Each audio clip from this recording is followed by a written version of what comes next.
Hello বন্ধুরা, শুভ সকাল। তো সকালবেলা বাজারে গিয়েছিলাম, অনেক কিছু বাজার করে নিয়েছি, টেস্টি টেস্টি খাবার।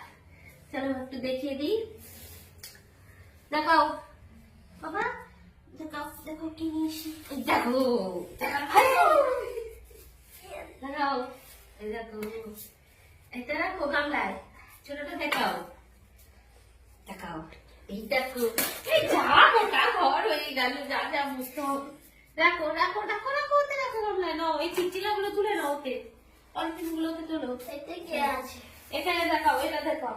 এসো ক্যামেরাম্যানের দিকে, এসো, ফোকাস করো ক্যামেরাম্যান। না না, গামলাটা নিয়ে এসো, না এদিকে নিয়ে এসো, গামলাটা নিয়ে এসো। দেখো চলে এসো, এটা ঢালো, এক সাইডে ঢালো ঢালো।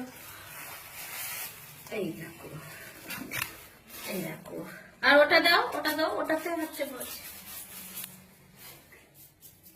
ঢালো, এতে এখানে ঢালো। চলো এদিকে এসো। তো বন্ধুরা এই দেখো কি মাছ নিয়েছি, দেখো পালং শাক নিয়েছি, কচু নিয়েছি, শিম নিয়েছি। পালং শাক, কচু, শিম দিয়ে আর হচ্ছে চিংড়ি মাছের চচ্চড়ি করবো। আর কই মাছ, এ দেখো এদিকে এসো, কই মাছও নিয়েছে। এরা নুনো, এগুলো সব ছোট দিয়েছে না, মোটা একটা বড় দিয়েছে দেখ। তো বন্ধুরা এই দেখো মাছ কাটা হয়ে গেছে এগুলো। আর এবার চিংড়ি মাছটা কাটবে। চিংড়ি মাছটা খুব সাবধানে সবাই কাটবে, কারণ এই চিংড়ি মাছটা একদম খতরনাক। আমার ছেলে এই দেখো হাতে কি হয়েছে, হাতে একদম, ছেলে ঘাঁটছিল, হাতে একদম চিংড়ি মাছের ছোট ঢুকে গেছে।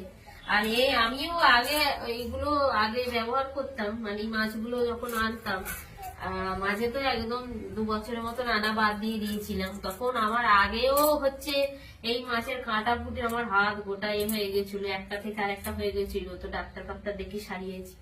তো এই চিংড়ি মাছের কিন্তু সুস খুব খারাপ।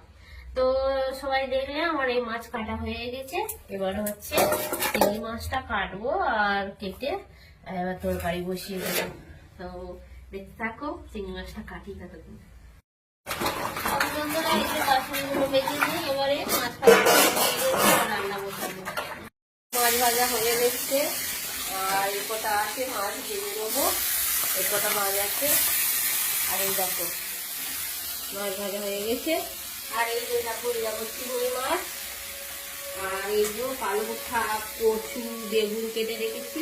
এটা একটা চচ্চড়ি হবে, আর একটা টক হবে, আমচি দিয়ে হবে, ঝাল হবে আর টক হবে। তো আজ দুপুরবেলা এই রান্না হবে। তোমরা খেতে বলে চলে আসতে হবে প্রতিবন্ধু আজকে।